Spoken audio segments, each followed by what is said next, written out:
আসসালামু আলাইকুম।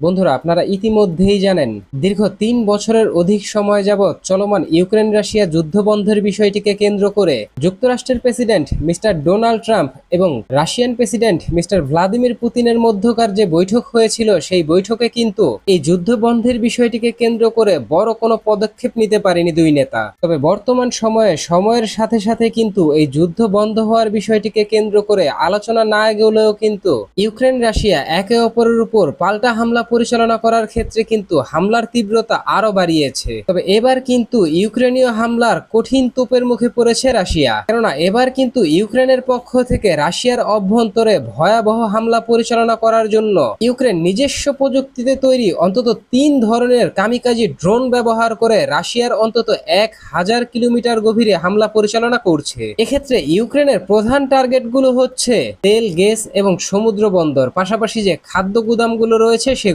এবং রাশিয়ার অভ্যন্তরে থাকা রাশিয়ার সশস্ত্র বাহিনীর অত্যন্ত শক্তিশালী যেই ঘাঁটিগুলো রয়েছে এই রেঞ্জের মধ্যে, মানে ১,০০০ কিলোমিটার রেঞ্জের মধ্যে, এখানে কিন্তু ইউক্রেনের পক্ষ থেকে প্রতিনিয়ত কামিকাজি ড্রোনের মাধ্যমে ভয়াবহ হামলা পরিচালনা করা হচ্ছে। এক্ষেত্রে কিন্তু রাশিয়ায়ও ক্ষতির পরিমাণ ব্যাপকভাবে বৃদ্ধি পাচ্ছে।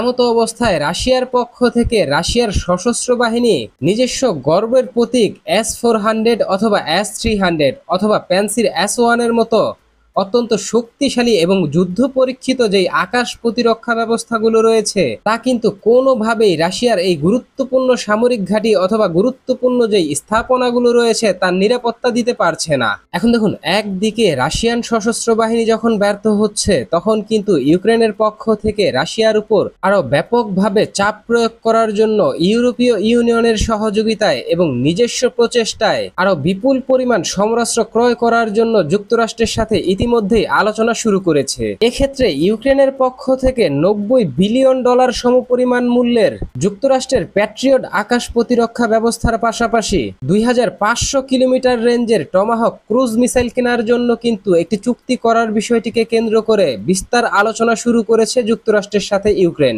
এখন দেখুন, ইউক্রেনের পক্ষ থেকে এই যে নতুন করে বিপুল পরিমাণ অস্ত্রের চাহিদাপত্র দেয়া যুক্তরাষ্ট্রের কাছে, এই বিষয়টিকে কেন্দ্র করে কিন্তু যুক্তরাষ্ট্রের পক্ষ থেকে যুক্তরাষ্ট্রের প্রেসিডেন্ট মিস্টার ডোনাল্ড ট্রাম্প ইতিমধ্যেই জানিয়েছেন ইউক্রেনের কাছে $90 বিলিয়ন সমমূল্যের পরিমাণ অস্ত্র বিক্রির বিষয়টিকে কেন্দ্র করে যুক্তরাষ্ট্র কিন্তু দ্রুত সময়ের মধ্যেই অস্ত্র রপ্তানির এই বিষয়টিকে কেন্দ্র করে যুক্তরাষ্ট্রের হাউস অব কংগ্রেসে নতুন করে প্রস্তাব উত্থাপন করা হবে, এবং আইনি জটিলতা শেষ হয়ে গেলেই কিন্তু ইউক্রেনকে বিপুল পরিমাণ সমরাস্ত্র রপ্তানি করা হবে। এখন দেখুন, ইউক্রেনের পক্ষ থেকে কিন্তু এখন দাবি করা হচ্ছে নিজের যে হারানো ভূখণ্ড রয়েছে, মানে যেই ভূখণ্ড রাশিয়া দখল করেছে, সেই বিপুল পরিমাণ ভূখণ্ড উদ্ধার করার বিষয়টিকে কেন্দ্র করে কিন্তু আত্মরক্ষার বিষয়ে ইউক্রেন কিন্তু এখন সরাসরি মস্কোতে হামলা পরিচালনা করতে চায়। এক্ষেত্রে কিন্তু যুক্তরাষ্ট্রের প্রেসিডেন্ট মিস্টার ডোনাল্ড ট্রাম্পও কিন্তু সায় দিয়েছেন।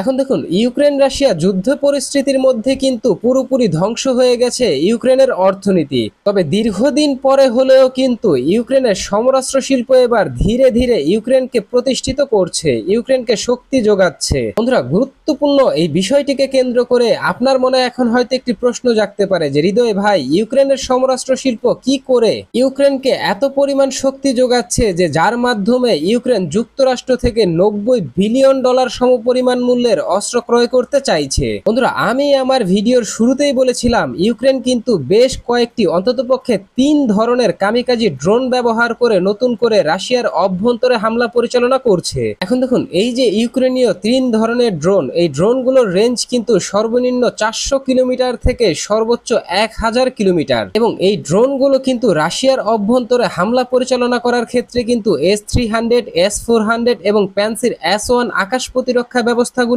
ফাঁকি দিয়ে সরাসরি নির্ভুলভাবে নিজস্ব টার্গেটকৃত স্থানে হামলা পরিচালনা করে শতভাগ সাফল্যের সাথে মিশন কমপ্লিট করছে। এমতো অবস্থায় এই সাফল্য দেখে কিন্তু বিশ্বের বহু দেশ ইতিমধ্যেই ইউক্রেনের সাথে আলোচনা শুরু করেছে ইউক্রেনের তৈরি এই ড্রোনগুলো ক্রয় করার জন্য। এক্ষেত্রে কিন্তু ইউরোপের বহু দেশের পাশাপাশি খুদ আমেরিকাও রয়েছে এই লিস্টে। পাশাপাশি আফ্রিকা মহাদেশের অন্তত 6 থেকে 7টি দেশ, এছাড়াও মধ্যপ্রাচ্যের বেশ কিছু দেশ ইতিমধ্যেই কিন্তু ইউক্রেনের সাথে যোগাযোগ শুরু করেছে এই ড্রোন ক্রয় করার জন্য। তবে এই ক্ষেত্রে কিন্তু ইউক্রেনের পক্ষ থেকে নিশ্চিত করা হয়নি ইউক্রেনের এই ড্রোনগুলো প্রথম কোন দেশের কাছে ইউক্রেন রপ্তানি করবে। তবে ইউক্রেনের পক্ষ থেকে যুক্তরাষ্ট্রকে প্রতিশ্রুতি দেওয়া হয়েছে এই ড্রোন বিক্রির অর্থ দিয়ে ধীরে ধীরে যুক্তরাষ্ট্রকে তার পাওনা পরিশোধ করা হবে, মানে $90 বিলিয়ন মূল্যের যে সমরাস্ত্র ক্রয় করা হবে তার বড় একটা অংশই কিন্তু এই রপ্তানি করা অস্ত্রের মাধ্যমে আয় করা অর্থ দিয়ে পরিশোধ করা হবে।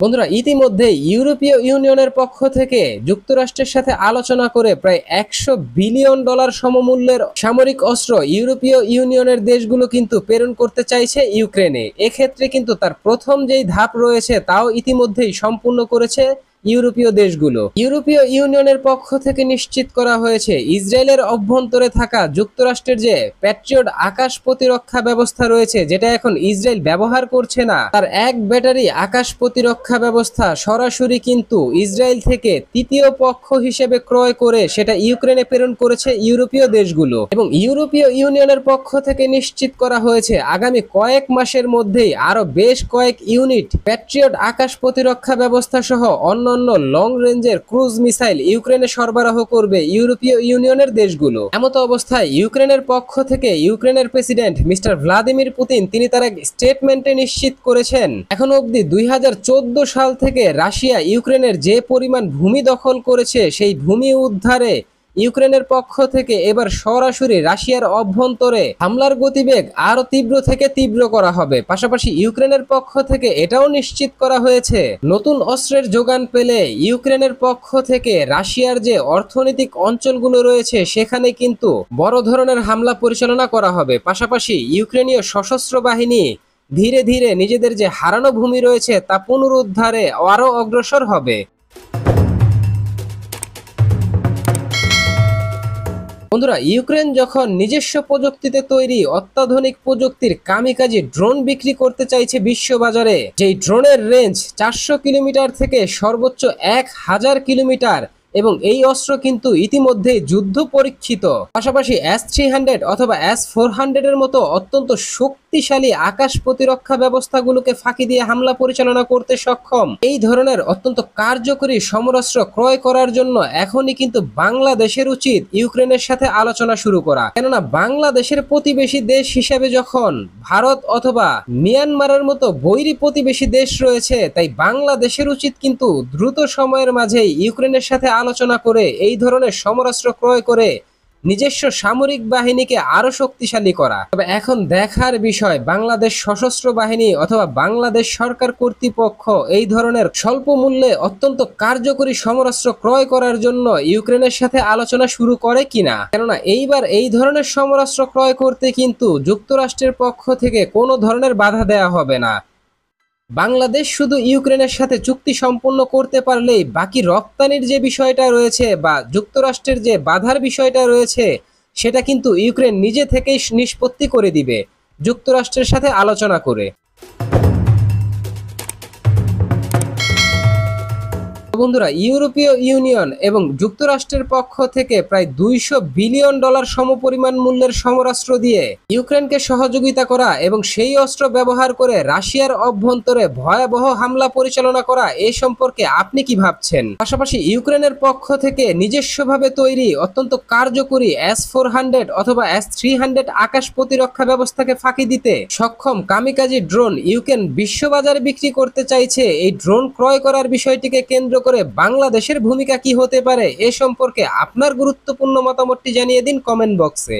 আমাদের ভিডিওটি ভালো লাগলে আমাদের সমর্থন করতে ভিডিওটিতে লাইক, কমেন্ট, শেয়ার এবং চ্যানেলটিকে সাবস্ক্রাইব করে সঙ্গে থাকুন। ধন্যবাদ।